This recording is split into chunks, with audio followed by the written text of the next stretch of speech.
Hey everyone, if you're a girl with dark skin, I need you to listen up. I wasted 3 years and probably over $500 on skincare products that honestly made my skin so much worse. I am going to share the 5 huge mistakes that absolutely destroyed my skin barrier and gave me terrible hyperpigmentation. I finally figured out how to fix it, so please stick around. I am going to show you exactly what not to do so you can avoid the nightmare I went through. Just a few years ago, my skin looked like this.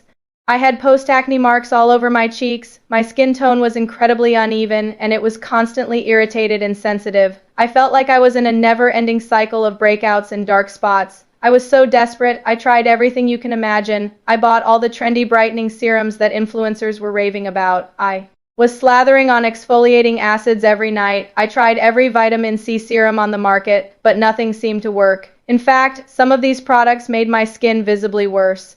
The dark spots got darker, the irritation turned into full-blown inflammation, and I was so frustrated I almost gave up completely. I thought my skin was just permanently damaged. It wasn't until I started doing some deep research into the science of melanin-rich skin that I realized I was making some fundamental errors. The advice that works for lighter skin tones just doesn't always apply to us, and in some cases it can be downright harmful. So let's get into the first and possibly the biggest mistake I was making. Mistake number 1 was jumping straight into high-strength active ingredients without patch testing or building up my tolerance. We see all these amazing before and afters online with ingredients like retinol and strong alpha-hydroxy acids or AHAs, and we think, I need that result and I need it now. So we go out and buy the highest concentration we can find. I did exactly that with a high-strength retinol serum. I used it one night and the next morning I woke up with what looked like a chemical burn. My skin was red, peeling, and incredibly painful. It took weeks to heal, and guess what it left behind? Even more post-inflammatory hyperpigmentation. The same thing happened with a popular glycolic acid toner. It was way too aggressive for my skin, and instead of fading my dark spots, it irritated my skin so much that it triggered my melanocytes to produce even more pigment. It was a pigmentation nightmare, what I learned the hard way is that dark skin is more prone to irritation, and irritation leads to hyperpigmentation. We need to introduce active ingredients slowly and gently. Start with a low concentration once or twice a week, and always patch test on a small, discrete area first to see how your skin reacts. Our goal is progress, not damage. The second mistake that I was guilty of, and I see so many people doing this, is over-exfoliating. I used to believe that the key to clear skin was to scrub it until it was squeaky clean. I was using a physical scrub with harsh particles every single morning and then following it up with an exfoliating acid toner at night. I genuinely thought that if I could just scrub away the top layer of my skin, the dark spots and acne would magically disappear. But all I was doing was completely stripping my skin's natural protective barrier. Your skin barrier is like a brick wall. It keeps moisture in and irritants out. When you scrub it away, you're left with a compromised, vulnerable wall. My skin became super sensitive, dehydrated, and it actually started producing more oil to compensate, which led to more breakouts. It's a vicious cycle. Once I stopped scrubbing my face twice a day and switched to a gentle chemical exfoliant just 2 or 3 times a week, my skin started to calm down. It finally had a chance to heal itself. Remember, clean does not mean stripped. Be gentle with your skin. Alright, let's talk about mistake number 3, falling for those cheap drugstore brightening creams. You know the ones I'm talking about. They come in little tubs, they cost about $5, and they promise to give you a lighter, brighter complexion in just a few weeks. I was so desperate to get rid of my dark spots that I bought into the hype, and let me tell you, that was a huge mistake. These creams often contain questionable ingredients that don't actually treat hyperpigmentation in a healthy way. Instead of evening out my skin tone and fading the dark spots, these products just gave my skin this weird, ashy, gray cast. It looked dull and lifeless. It didn't look like my skin, just a weird, muted version of it. It made me realize that brightening for dark skin isn't about becoming lighter. It's about achieving clarity, evenness, and a healthy glow.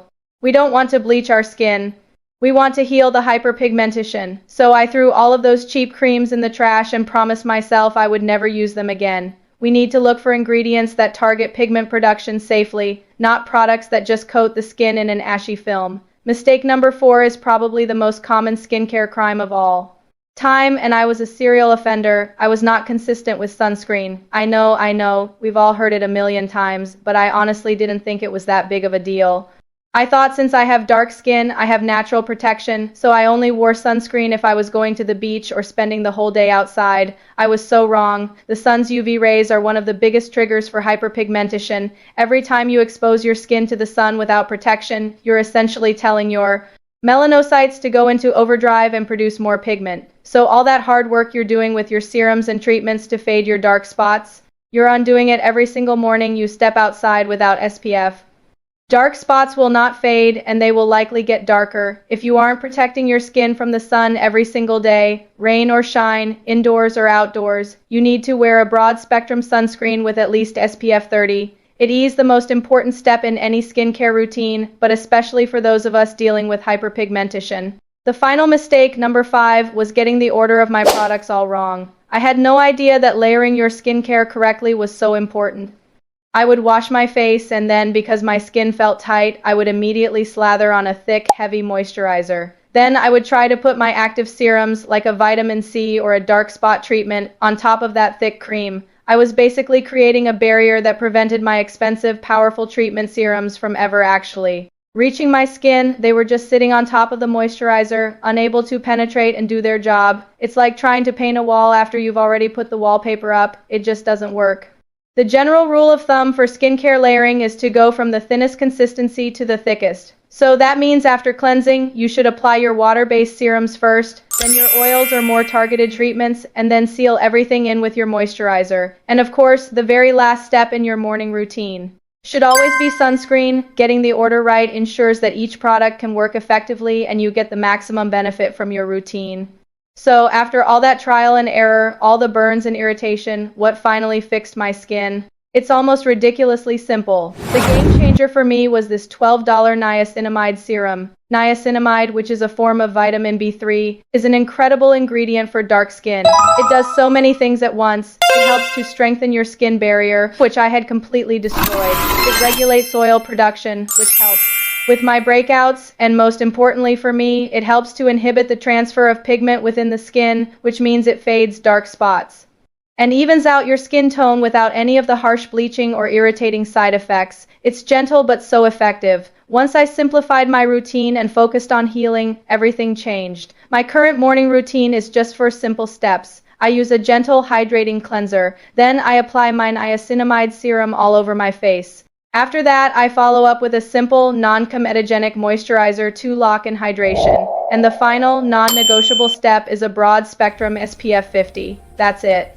That simple, consistent routine did more for my skin in 6 months than 3 years of trying a million different complicated products. The truth is, dark skin is beautiful and it deserves products that are formulated to work with it, not against it. If you've been struggling like I was, I really hope these tips help you. IVE put a link to the exact niacinamide serum that saved my skin down in the description box for you to check out. Please save this post so you can refer back to it and share it with a friend or a sister who's also struggling with her skin.